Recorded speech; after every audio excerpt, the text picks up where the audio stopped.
Muito bem. Então, nós temos aqui a nossa página de hoje, né? Ou página de rosto. Nós vamos buscar alcançar os itens 21 a 24 do capítulo 3, que trata do método. Acho que é importante a gente falar um pouquinho a respeito de como é que a gente está no nosso estudo aqui, né? Bom, o livro dos médiuns, a gente falou um pouquinho na aula inaugural, no estudo inaugural, que ele tem duas partes. A primeira parte trata das noções preliminares. Quando ele fala dos espíritos, ele pergunta, espíritos? Existem espíritos? Depois, no capítulo seguinte, ele fala do maravilhoso e o sobrenatural, que nós já passamos. E hoje nós estamos assim, avançando no capítulo 3, que trata do método. Que método é esse? É o método de expor, de mostrar a doutrina espírita, que Allan Kardec propõe para a gente. É uma maneira de facilitar a nossa vida. Aliás, as obras básicas, todas elas nos facilitam muito. Até orar, ele nos ensina.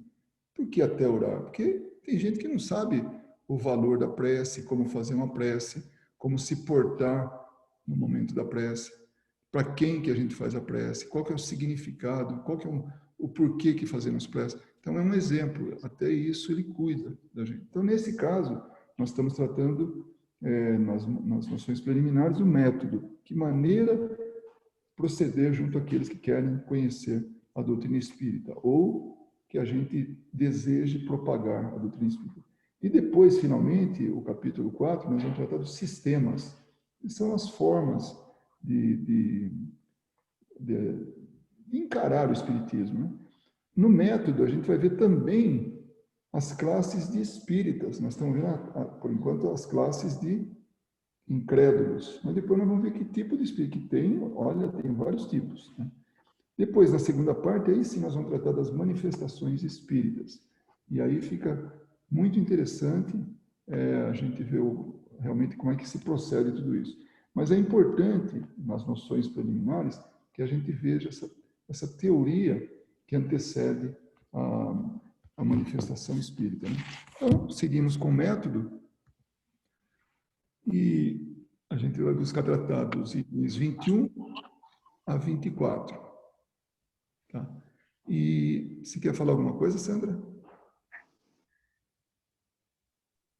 Boa noite, gente. Não, é só dizer, me desculpar pelo atraso, é que hoje eu estou sem Wi-Fi, eu estou só pela internet do celular, então está oscilando bastante.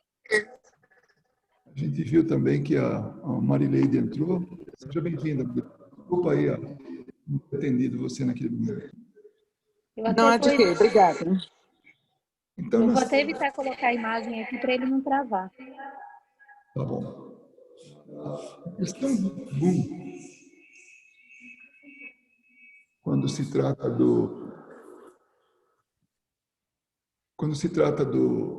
das noções preliminares, né, e tratando agora do método, ele diz, porque antes ele falou um pouco de uma classe de materialista que é muito refratário.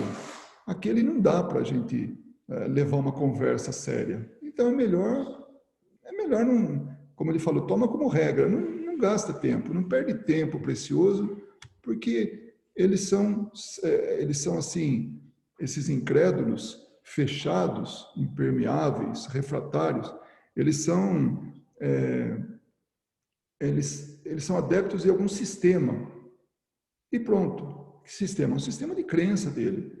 Então tem que se respeitar e pronto. Um dia ele desperta. Mas se não é agora, não adianta a gente querer ser chato e transformar uma pessoa naquilo que ele jamais, ou jamais não, no momento ele não está preparado para isso.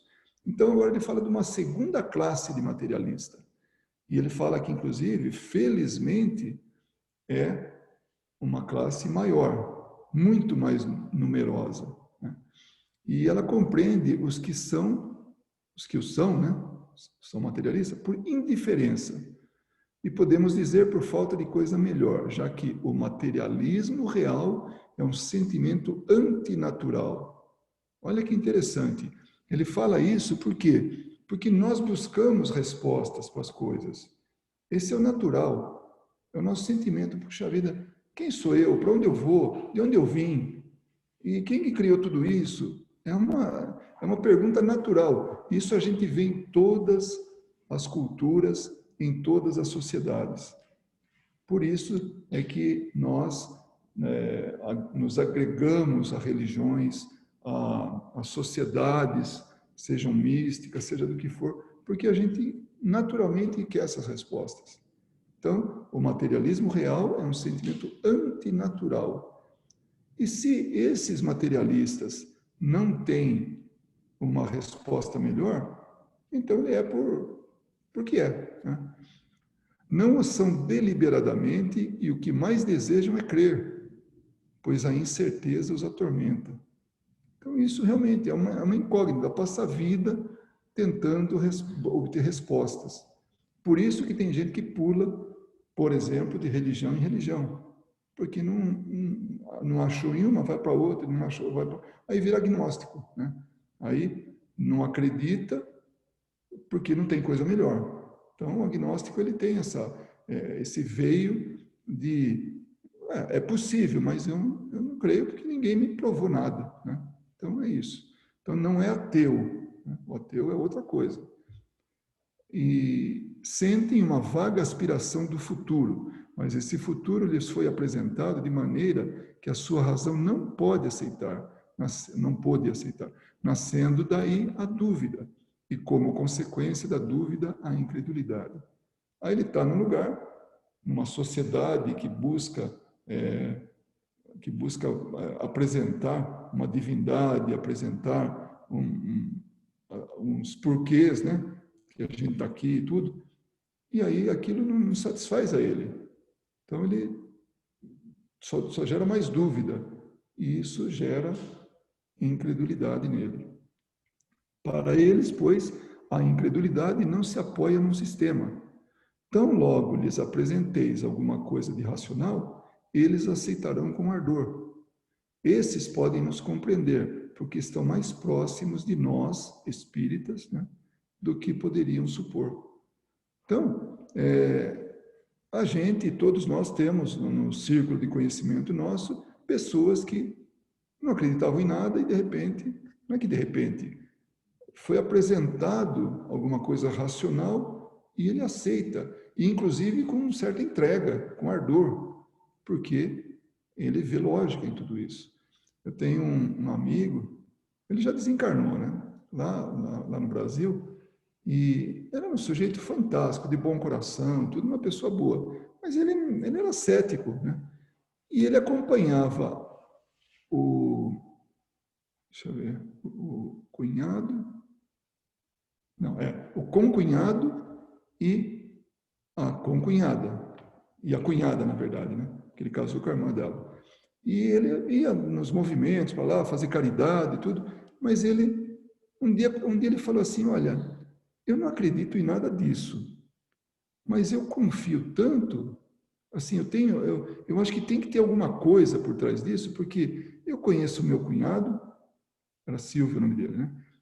E a Fátima, que era a cunhada.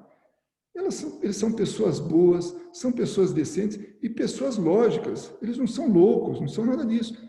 Então, deve ter alguma razão. Aí, passados anos, eu saí da cidade, fui... Um belo dia, num trabalho mediúnico, quem que estava lá sentado, trabalhando tudo? Esse que era agnóstico, né? Ou era incrédulo, quando a gente conversou durante muito tempo, né? Aí eu falei para ele, puxa vida, você cedeu, né? Não teve jeito. Ele falou, não tem jeito. Não tem como não aceitar uma coisa tão lógica, tão coerente. Hoje eu vejo como ela é, assim, está tudo no lugar. Né? Então, ele se encaixa perfeitamente, como exemplo, nessa última frase. Tão logo lhes apresenteis alguma coisa de racional, eles aceitaram com ardor. Né? Porque esses podem nos compreender, porque estão mais próximos de nós. Então, eles nem sabem disso, mas são pessoas abertas, né, ao conhecimento novo. Com os primeiros, não faleis de revelação. Primeiro, aquele incrédulo de verdade, materialista, por sistema, aquele que não aceita. Então, não fala de revelação e nem de anjos ou do paraíso. Aí ele faz é quase que uma brincadeira, né?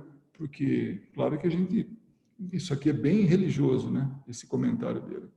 Pois não a compreenderiam, pois não compreenderiam.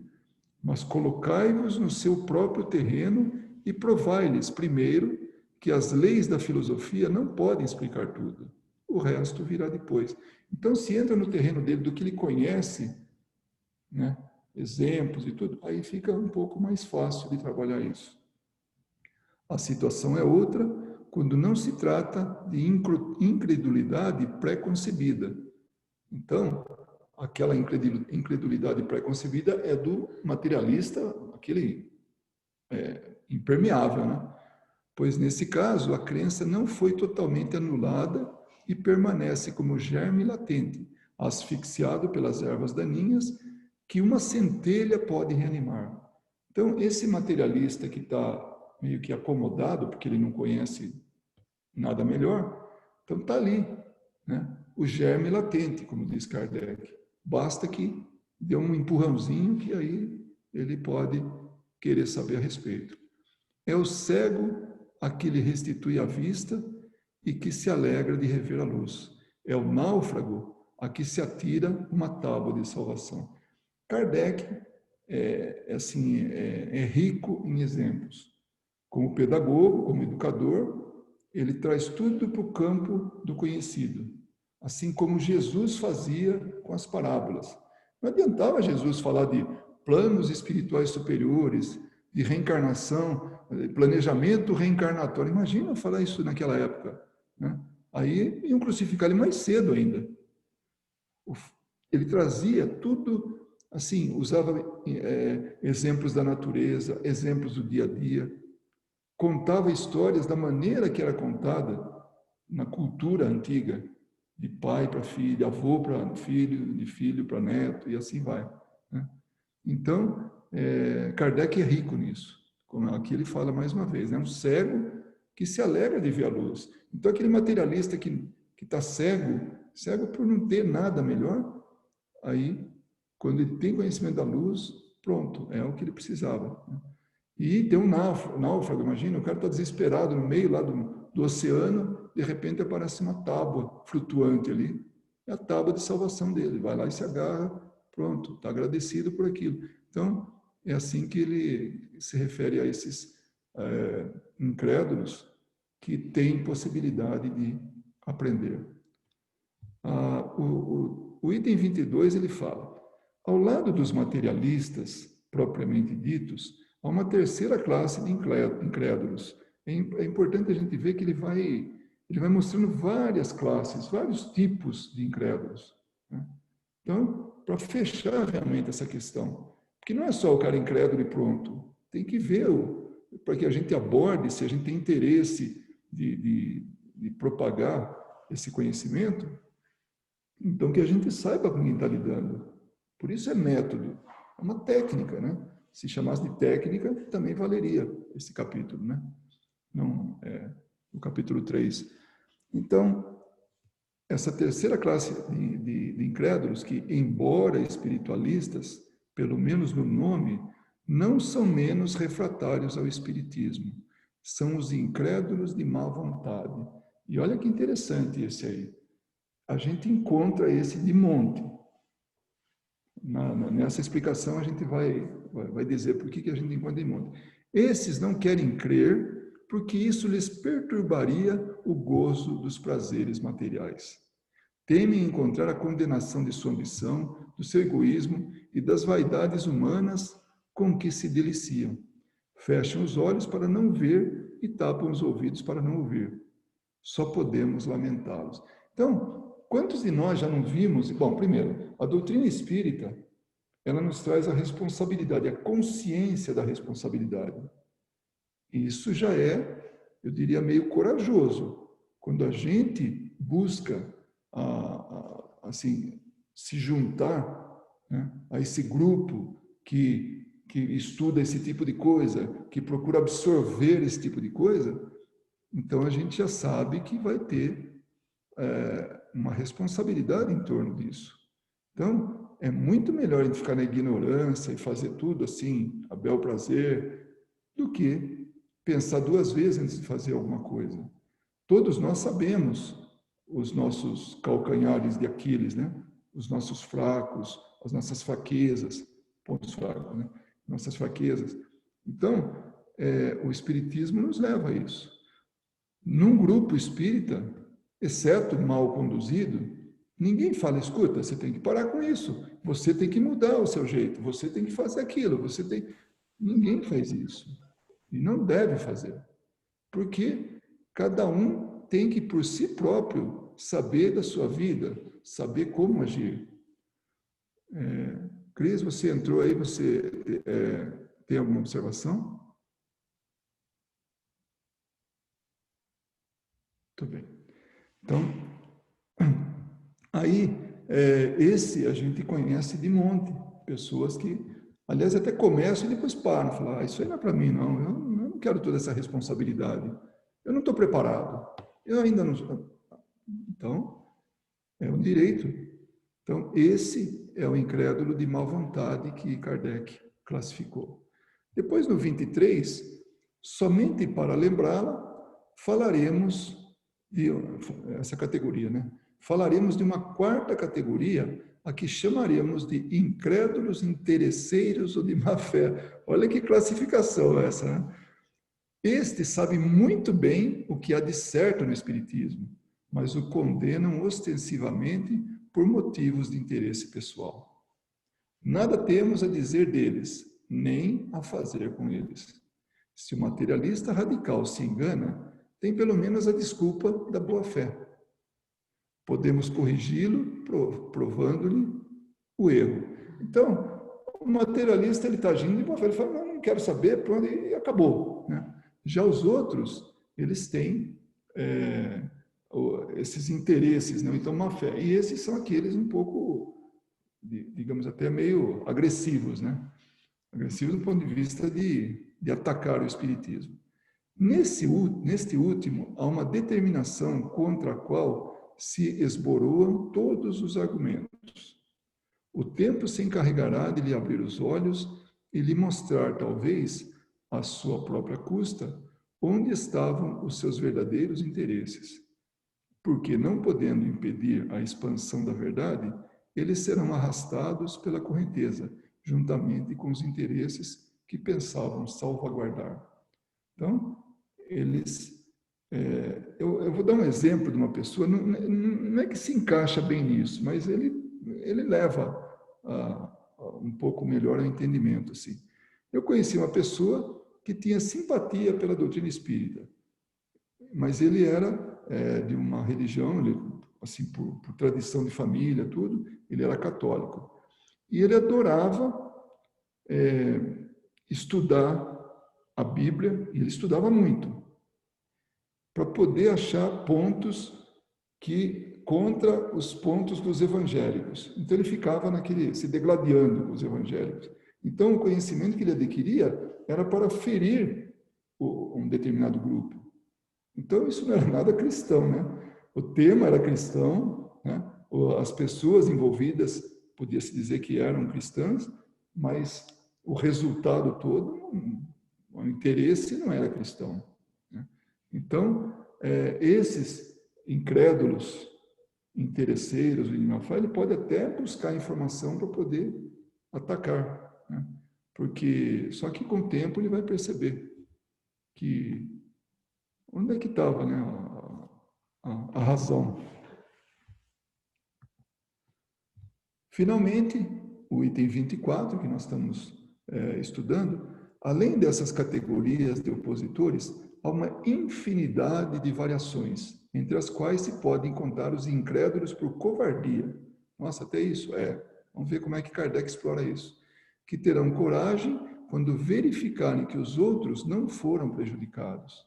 Os incrédulos por escrúpulo religioso, que um ensino esclarecido fará ver que o Espiritismo se apoia... Sorry. Travou.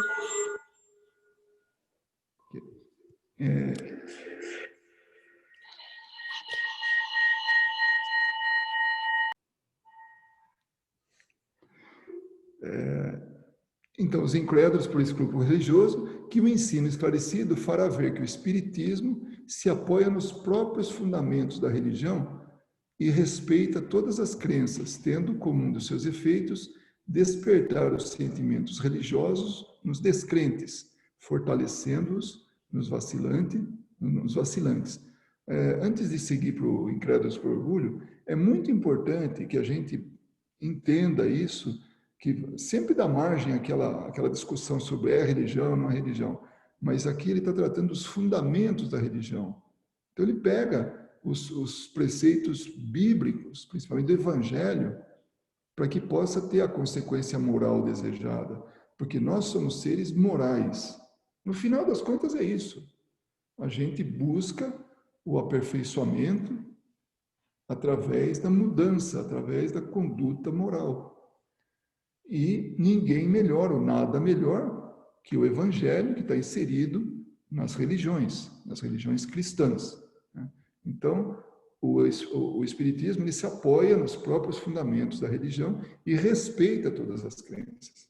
Então, isso é outra coisa. É um pouco diferente do meu amigo lá que estudava para poder se degladiar com outra religião que não era dele.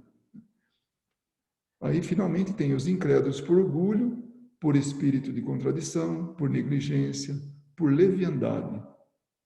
Então, esse era o ponto que a gente tinha para discutir hoje, que eu achei que a gente podia invadir bastante o horário. Então, é o momento da gente discutir agora, né? Algum ponto que não ficou claro, alguma opinião.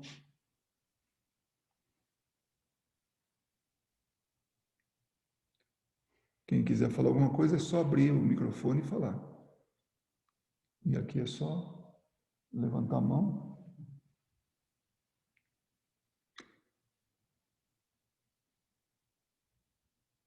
Vou falar, Luiz. Tá bom. Como é que eu falo? Pode falar alto. Vira para cá e fala. Vai dar interferência. É só virar para cá e falar. Eu acho muito interessante esse assunto, porque é uma coisa que eu vivi há tão pouco tempo atrás. Essa história eu acho que eu já contei para o Luiz, mas não sei se eu contei para todo mundo. O meu melhor amigo, ele é agnóstico, o que ele descobriu depois de uma conversa que a gente teve, que até então ele achava que ele era ateu. Aí eu expliquei para ele a diferença entre ateu e agnóstico. Falei, então eu sou esse negócio aí. E é engraçado porque essa relação de incredulidade e até mesmo, eu diria, de conhecimento bíblico, como o rapaz que o Luiz citou, que ele tinha um conhecimento e tudo mais, não é nada relacionado à sua, eu diria, compaixão e o amor pelo próximo, sabe? E a vontade de ajudar e tentar ser uma pessoa melhor. E por muito tempo eu imaginei isso, sabe? Eu imaginei de que quanto mais estudado, ou quanto mais envolvido em termos filosóficos, eu seria uma pessoa melhor. Então isso foi uma coisa que me travou muito no começo e até me tirou um pouco do interesse de qualquer coisa, não só do espiritismo, mas de qualquer forma de religião, vamos colocar assim. E hoje, depois de um tempo, obviamente, estudando um pouquinho e vivendo um pouco mais esse, vamos chamar, um estilo de vida, porque eu gosto de chamar de estilo de vida, que é uma filosofia que você leva, você vê que você, acreditando ou não, tudo desemboca, que nem um rio, tudo desemboca no oceano da moral, sabe? Se a sua moral não foi elevada, se você não tem a compaixão pelo próximo, se você não está naquele esforço de tentar se melhorar e ser humilde o suficiente de chegar e falar assim, olha, eu não sei isso, sabe? Ou então, me explica, ou então, eu errei. não faz sentido. Você pode ter 8 religiões diferentes ao mesmo tempo, sabe? E isso que cada estudo, né, Luiz? Cada encontro nosso fica mais claro de que se a gente não trabalhar na nossa moral, que ainda está muito pequena, você com 18 religiões ou com nenhuma, não faz diferença nenhuma. Eu não quis usar o seu exemplo por uma questão de respeito, mas você é um belo de um exemplo de que você não conhecia o Espiritismo, ou podia até ver meio de longe, mas sem se aproximar, mas você tinha os seus questionamentos. E aí, quando você viu, assim, se aprofundou naquilo e viu a coerência, viu tudo, isso transformou.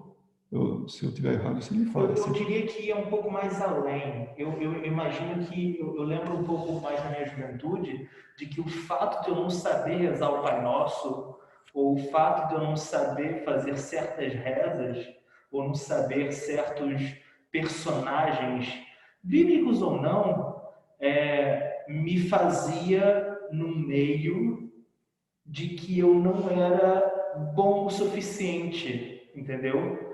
Ou eu vou citar vários adjetivos aqui, ou eu era pecador, ou eu era um ignorante, ou eu era um... Como assim você não sabe? Sabe? Era feito talvez um certo tipo de piada. Então, aquilo ali, aquela visão que eu tinha, até eu começar a pesquisar um pouco mais, mas aquela visão que eu tinha, se você não era extremamente educado nisso, e sabia as rezas, sabia os personagens, e por isso que, no outro lado da moeda, por isso que me chamou a atenção no Espiritismo, porque o Espiritismo não cria esses dogmas e essas regras, sabe? Ele é simplesmente focado na moral e no sentido de autorresponsabilidade, que é como senso comum para todos os seres humanos, entendeu? Então, por isso que é 3, né? Não é só a religião, o Espiritismo. Por isso que me chama tanta atenção, porque tudo cai em cima da moral e o que você vai fazer para melhorar isso? Está nas suas mãos. E também, se você não quiser morar, como falou ali dos incrédulos, se você não quiser melhorar, não tem problema. Um dia você vai aprender. Entendeu? Ninguém te força nada. É interessante isso, né? Eu tô lendo um livro, eu gosto muito do Paulo Henrique de Figueiredo, então o livro que eu estou lendo dele tem um determinado momento que ele fala assim, ó: por sua vez, o Espiritismo vai demonstrar toda a força da autonomia moral. O que é autonomia moral? Que ele chama aqui de instrumento de transformação social pela adesão voluntária e consciente de cada indivíduo de nosso planeta. Então, tem que ser de nós, tem que ser assim, uma iniciativa pessoal. Nós não vamos converter ninguém, nós não vamos poder... e como disse aqui o Tiago, aquele que não aderiu, isso é ele que... o problema dele, e temos que respeitar, só isso. Ana Paula, você pode falar? Eu não sei se eu vou sair um pouco do tema, mas é que eu estava pensando muito no que você falou na aula passada sobre um centro que não necessariamente funcionava dentro, né, ainda tinha resquícios, né, de catolicismo, etc. E toda vez que eu leio Kardec, eu tento ver o que isso vale para mim, sabe? Não necessariamente só para os outros, né? E o quanto que a gente guarda em nós mesmos desse materialismo ou desse dogmatismo. Porque tem certos pontos, às vezes, no espiritismo que são muito difíceis de compreender. Não é uma coisa que você vai aceitar assim, logo de cara, sem estudar, sem entrar num processo de raciocínio. Por isso que ele fala, né? O Kardec fala tanto que o estudo é contínuo, né? Ele não tem um determinado fim. Porque às vezes a gente tem um pouco dessa personalidade, cada um desses materialistas aqui que você foi descrevendo, né? A gente guarda um pouquinho deles dentro de nós, né? Tem certos pontos que a gente dogmatiza, de certa forma, aceita aquilo dentro da gente e fala, não, isso não muda. E eu lembrei do que você falou ontem, que muitas vezes a gente vai mudando a percepção do espiritismo conforme a gente vai estudando. Então, quanto que a gente está aberto para realmente aprender, né? Eu lembro que, não muito tempo atrás, quando começou os livros da Joana de Ângeles a serem publicados, teve muito centro espírita que nem vendia o livro, né? Que falava que não, Joana disse, isso aí tem que ser estudado, isso não, né? Hoje não, graças a tudo que foi feito, né? E claro, graças a Deus, esse estudo já está dentro dos centros espíritas, né? Já tem grupos, né, que estudam a Joana de Ângeles. O mesmo aconteceu com o André Luiz há muito tempo atrás também.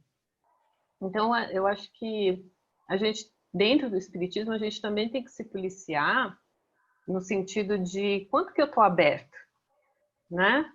Para realmente entender, para realmente não dogmatizar, para realmente não fechar a minha mente para certos entendimentos que eu já tive e não vou mudar mais. Né? Porque a verdade não foi dita por completo ainda, né? A gente está estudando, a gente está aprendendo. Conforme a gente vai evoluindo, esses conhecimentos vão também sendo revelados. Então, eu acho que... eu não sei se eu saí muito do tema, mas era o que eu estava pensando, assim, que eu refleti durante esses 2 dias, semana passada e hoje, né, do curso. Teve aquele filósofo grego, né, Heráclito, que ele falou uma coisa tão, ao mesmo tempo tão singela, mas de uma profundidade tão grande, que ele falou assim: um homem não se banha no mesmo rio 2 vezes. Né? Caramba, o que é isso?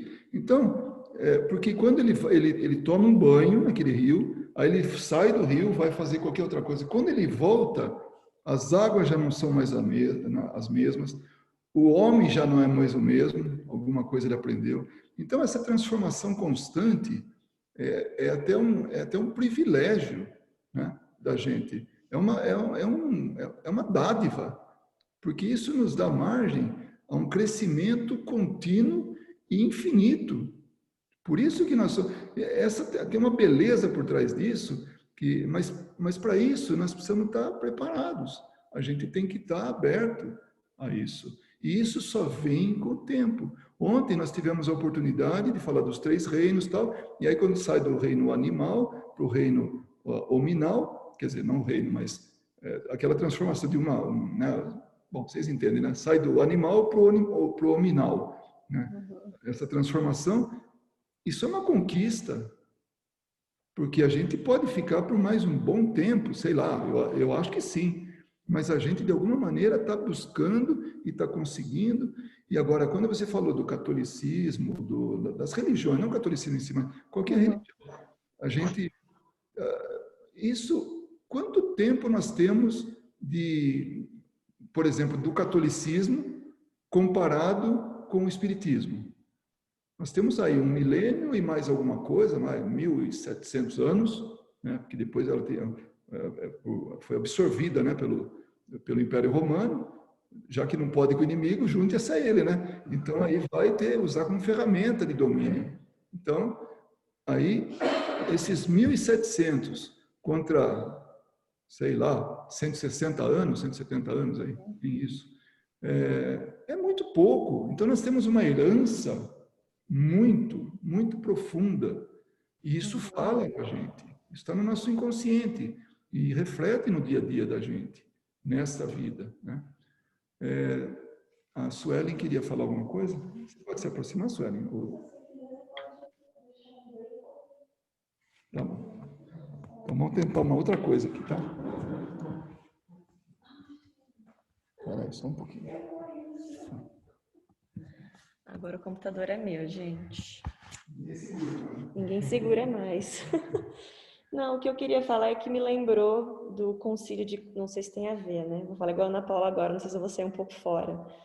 Mas eu acho que o item 22, eu acho, Luiz, que estava falando sobre aqueles que provavelmente sabem, mas que por orgulho, leviandade, egoísmo, eles negam certos fatos porque acham que assim a lei não vai se aplicar a eles. E aí me lembrei do concílio de Constantinopla, quando a mulher do imperador, né, pede para ser retirado da Bíblia sobre a reencarnação, porque ela tinha medo da condenação por tudo aquilo que ela tinha feito, eu acho, como, né, meretriz, algo do tipo, eu não me lembro bem.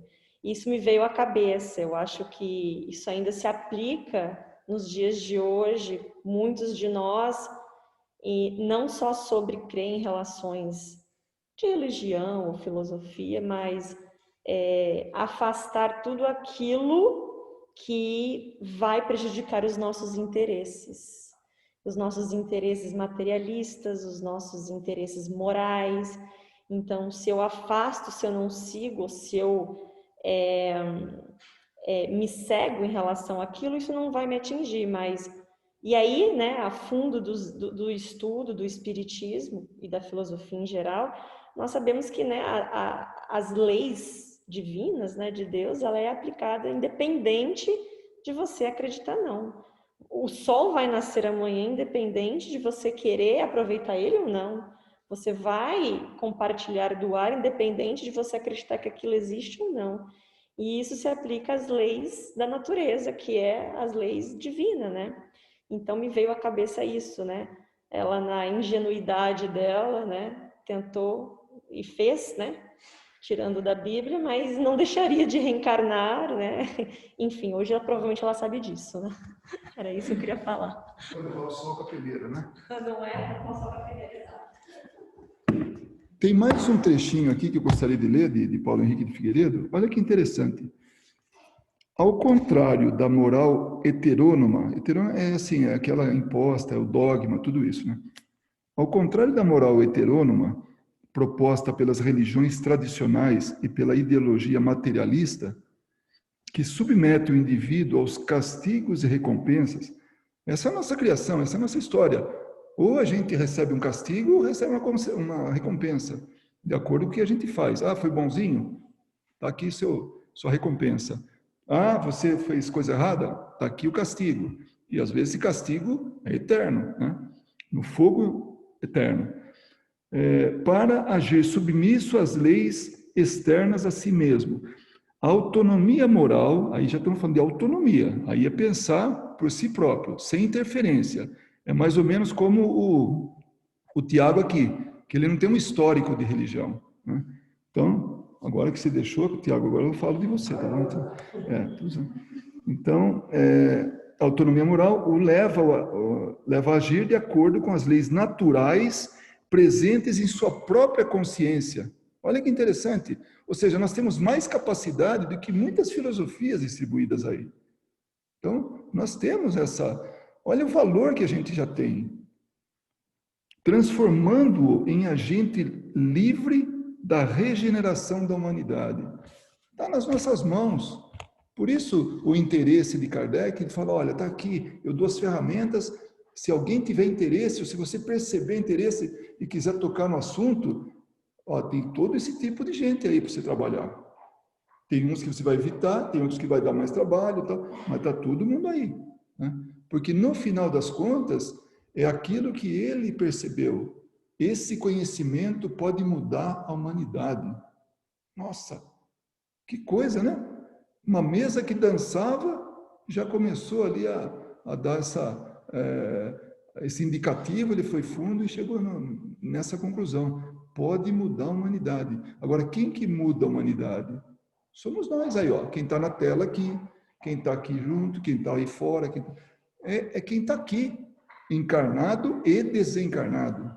Porque o mundo não cessa, não se limita a só quem a gente está vendo. Ele vai além, ele vai também além dessa matéria ao mundo, ou aos mundos, ou melhor, os planos que estão envolvendo esse pedacinho de rocha que é a Terra. Eu também exagerei, né? Mas... Eu tava pensando numa coisa, tem um outro ditado grego de um outro filósofo que falava assim, que o todo é sempre maior que a soma de todas as suas partes. E é muito interessante isso, porque quando a gente vai pensar na doutrina espírita, na filosofia espírita, na ciência espírita, como você queira chamar, às vezes a gente se atém a algumas partes e fica quebrando a cabeça nessas partes e esquece do todo, né? Então a gente nunca pode, principalmente quando a gente está estudando a mediunidade, a gente não pode esquecer do todo, né? A gente às vezes fica envolvido com os mecanismos ou com os detalhes do método, mas a gente não pode esquecer o todo. E esse todo é o que você estava falando, né? Que está cravado dentro de nós, que é esse instinto divino. Eu gosto de chamar de instinto divino, onde está guardado todas essas leis naturais e principalmente a lei do amor. Porque muitas vezes a gente não vai compreender por que tal fenômeno ocorre, ou então por que aquela situação se deu, né? E às vezes a gente fica quebrando a cabeça tentando entender por que aquilo ocorreu. E a gente esquece que essa misericórdia divina e essa lei divina, né, esse amor divino, ele não segue as regras da nossa humanidade, né? Que nem a Suelen estava falando, não adianta ela esconder a reencarnação, né? Não adianta esconder, chamar de ressurreição, né? Essa reencarnação vai acontecer inevitavelmente. Então a gente também tem que ficar atento, porque daí a gente evita tanto um extremo que é dogmatizar, quanto o outro extremo que é perder o foco e ficar olhando a parte e não olhar o todo, né? Isso também me veio na cabeça agora. Mas a nossa imperfeição dá o limite da nossa visão. Uhum. Ou seja, à medida que a gente se aperfeiçoa, ou seja, a gente vai tirando as imperfeições, porque na verdade é isso, não é que a gente está se aperfeiçoando, nós estamos tirando as imperfeições, que muitas delas a gente adquiriu, né? E é tão interessante isso, que um dia a gente vai chegar na lei de causa e efeito, que é tão bonita também, né? Que não é nada mecânico assim, como ação e reação, é um negócio assim que ele pode mudar de acordo com a nossa atitude. Então nós podemos mudar sempre o nosso destino. Então não é uma coisa assim escrito na pedra, né? Então é isso que é bonito, é a misericórdia de Deus. A gente tem que entender sempre isso, né? Que a gente progride, a gente evolui por esforço individual e pela misericórdia de Deus. Porque se fosse inflexível, não adiantava esforço nenhum, porque ia ter a pena eterna, né? Então, a nossa imperfeição é que vai ditar o limite da nossa visão, a profundidade da nossa visão, o alcance da nossa visão. Então, e isso só vem mesmo através do conhecimento, através disso que a gente está fazendo. Então, quando a gente agradece, eu, sinceramente, quando eu faço abertura e agradeço pela oportunidade que nós estamos tendo, nossa, é sincero, porque, nossa, quantas pessoas estão aí no mundo caminhando, feitos zumbis, esperando a morte chegar, né? E não estão fazendo nada para melhorar a si próprio, aqueles que estão à sua volta. Estão vivendo de forma, assim, animal, instinto, né? Ali. Então, não está preocupada com o futuro. Quando tem, nossa, e saber do futuro é uma coisa que traz tanto consolo para a gente e tanto desafio, né? Eu sou que nem a Suelen, quando eu começo a falar, não paro mais. Então eu posso ficar no time, porque eu tenho que me controlar também para não falar muito. Por profissão eu já falo demais, né? Então. E Mas... alguém do grupo... não, desculpa, pode falar. Eu queria falar assim, mas não, eu não quero. Tem alguém mais que quer falar?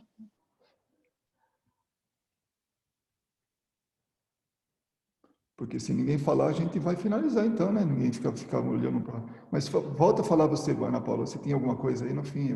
Não, é porque é muito... Eu acho que o estudo do Espiritismo, ele é muito...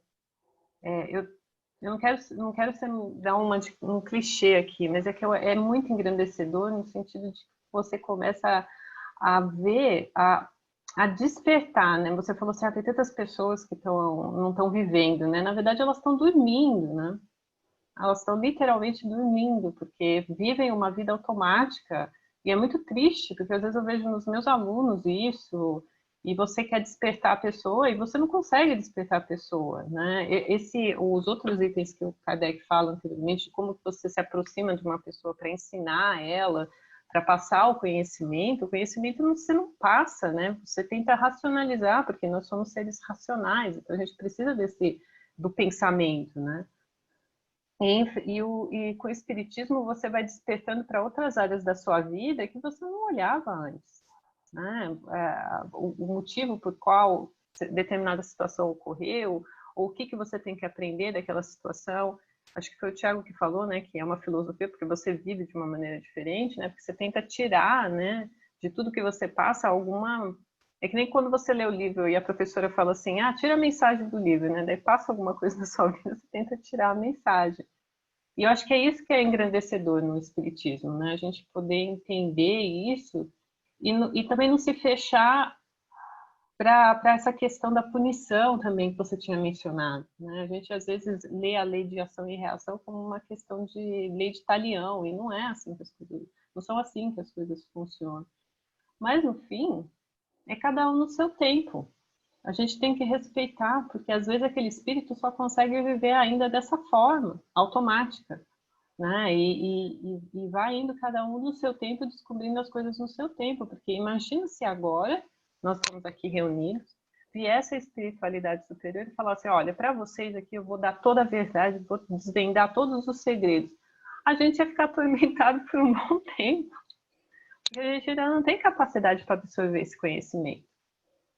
Então, cada um no seu momento, e a gente respeitando e estudando e sempre pensando dentro dessa perspectiva. Eu acho que a gente aprende também muito mais. Eu não queria desviar muito, não, é que eu fico pensando e falando. Mas eu acho que está dentro aí, assim, do assunto.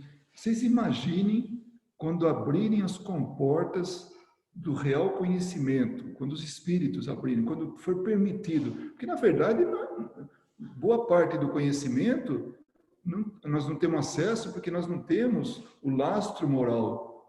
Porque se a gente tiver conhecimento com a moral que nós estamos, hoje, com pouco conhecimento, apesar de a gente ficar falando que o conhecimento assim, intelectual está muito elevado, isso foi muita invenção, muita coisa. Eu acho que tudo bem, por nível nosso, tá muito bom.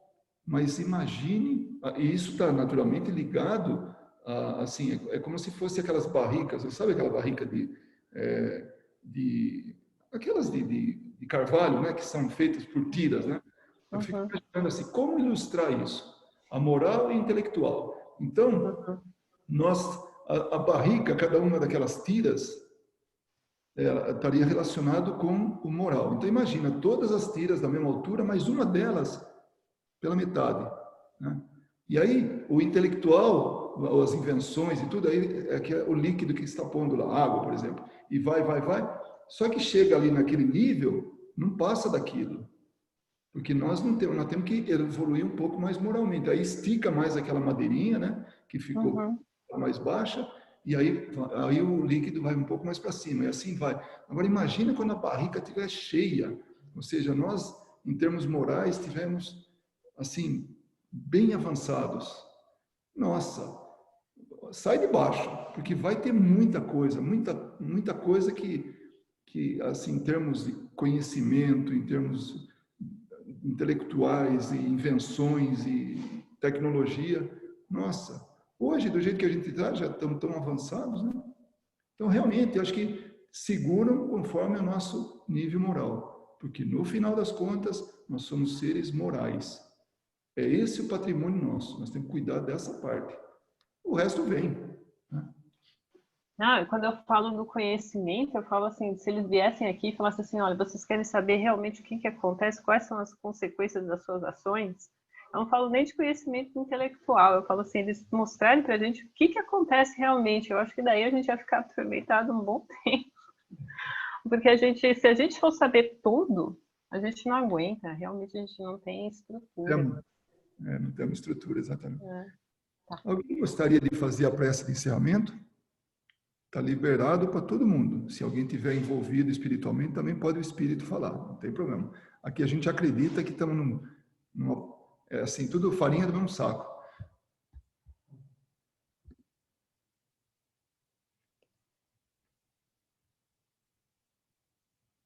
Temos a noite inteira, não tem problema.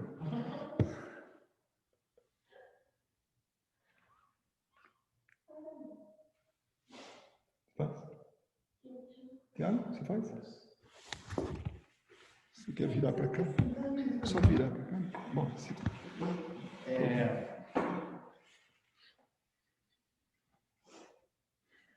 aproveitar esse momento de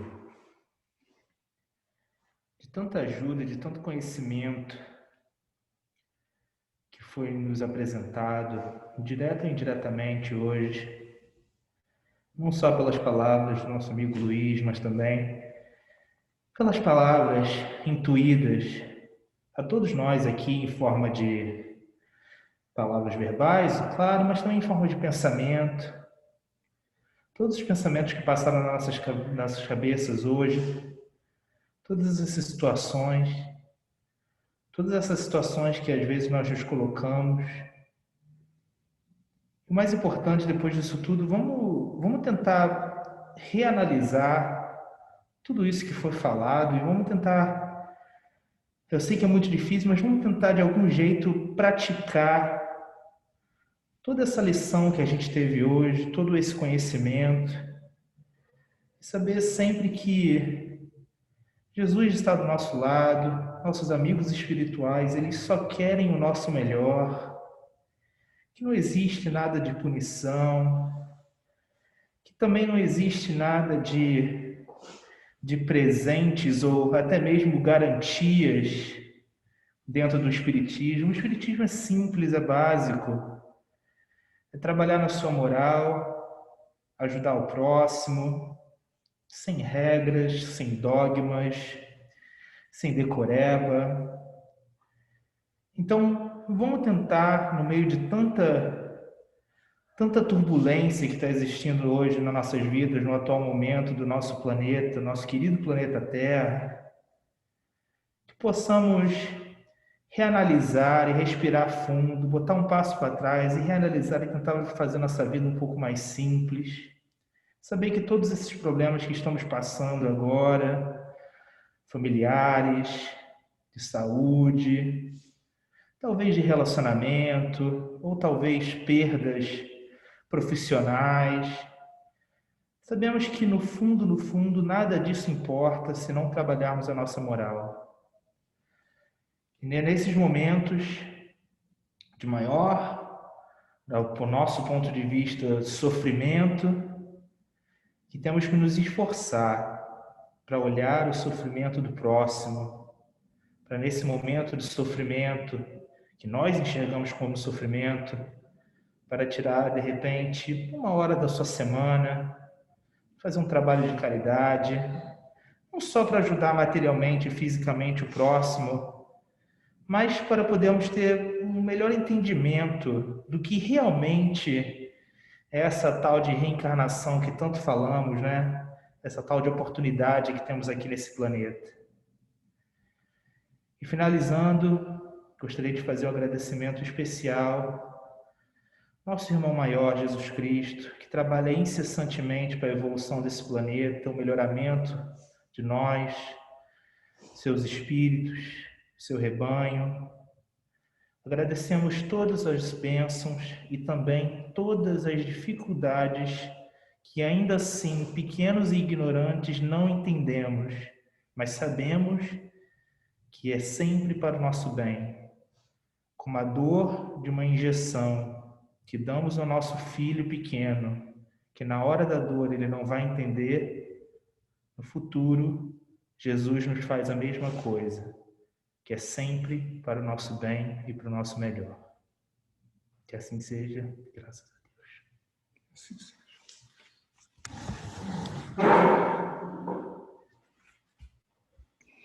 Boa noite. Boa noite, pessoal. Boa noite. Boa noite.